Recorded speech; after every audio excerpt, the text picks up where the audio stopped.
ഓ, ഇത്തിരിയെങ്കിലും നിവൃത്തിയുണ്ടെങ്കിൽ സത്യം പറഞ്ഞാൽ ഈ ജോലിക്ക് ഞാൻ പോകത്തില്ലായിരുന്നു. എന്തൊരു കഷ്ടമാണ്. എനിക്ക് സത്യം പറഞ്ഞാൽ എൻ്റെ ക്ഷമ നശിച്ച്. വേറെ ജോലി കിട്ടാനുള്ള ബുദ്ധിമുട്ട്, അല്ലെങ്കിൽ എൻ്റെ നിവൃത്തിയേട് കൊണ്ടാണ് ഞാൻ ഈ ജോലിക്ക് പോകുന്നത്. അത്രയ്ക്ക് മടുത്തിട്ടാണ്.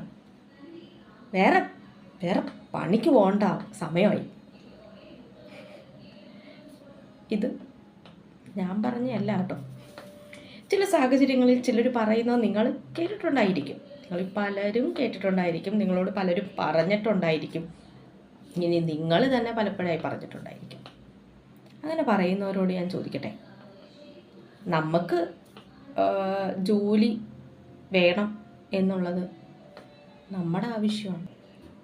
നമുക്കറിയാം, ജോലി ചെയ്യുമ്പോൾ ഒരുപാട് ബുദ്ധിമുട്ടുകളൊക്കെ വരുമ്പോൾ നമ്മുടെ മനസ്സ് പതറും. അപ്പം നമുക്ക് ആ ദേഷ്യം നമ്മൾ എവിടെയെങ്കിലും പ്രകടിപ്പിക്കും.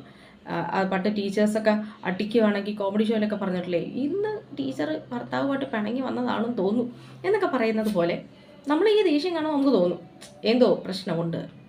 അത് കാണിക്കാതെ നിങ്ങളുടെ ജോലിയിൽ ചിരിച്ചുകൊണ്ട് സന്തോഷത്തോടെ നിങ്ങൾ പെരുമാറി നോക്കേ, ബാക്കിയൊക്കെ അവിടെ കിടക്കുമെന്നേ.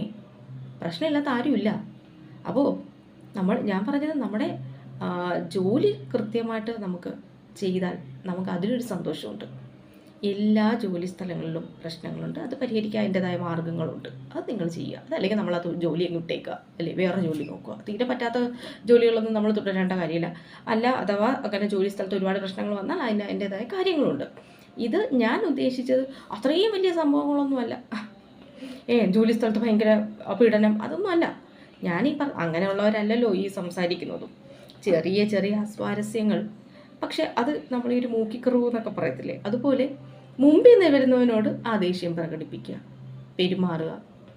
എനിക്ക് പറ്റും പോലെ പറ്റും, എനിക്ക് ചെയ്യാൻ പറ്റുന്നതേ ചെയ്യും, പിന്നെ ആവട്ടെ. ഇത്തരം സമീപനങ്ങൾ നമ്മൾ പലപ്പോഴും കണ്ടിട്ടില്ലേ? അത് നിങ്ങൾ ആലോചിച്ച് നോക്കൂ. അത് തെറ്റല്ലേ? നമ്മളുടെ തൊഴിലിനോട് ചെയ്യുന്ന തെറ്റല്ലേ? അത് നമ്മൾ ചെയ്യാൻ പാടുണ്ടോ? മുമ്പിൽ നിൽക്കുന്ന ആൾ അതെന്തിനു കേൾക്കണം? നമ്മുടെ പ്രശ്നം എന്താവട്ടെ, അയാൾ എന്തിനത് കേൾക്കണം? ഒന്ന് തിരിഞ്ഞ് ചിന്തിച്ചു നോക്കൂ. പ്രശ്നങ്ങളില്ലാത്ത ഒരു മനുഷ്യനില്ല, ഒരു തൊഴിൽ സ്ഥലവും ഇല്ല. നിങ്ങളെപ്പോലെ പ്രശ്നങ്ങളുള്ളവരായിരിക്കാം നിങ്ങളുടെ മുൻപിൽ വരുന്നവരും. സോ പ്രശ്നങ്ങളെല്ലാം ഒരു സൈഡിലങ്ങ് പോകും. നമ്മൾ നമ്മുടെ ജോലി കൃത്യമായിട്ട് ചെയ്താൽ കാലം നിങ്ങൾക്ക് വേണ്ടി കരുതി വയ്ക്കുന്നത് ഒരു വലിയ സമ്പാദ്യമുണ്ട്.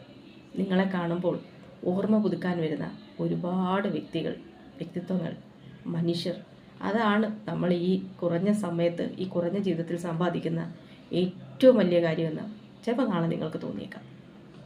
അപ്പോൾ എങ്ങനെയാണ്? മാറി ചിന്തിക്കുകയല്ലേ?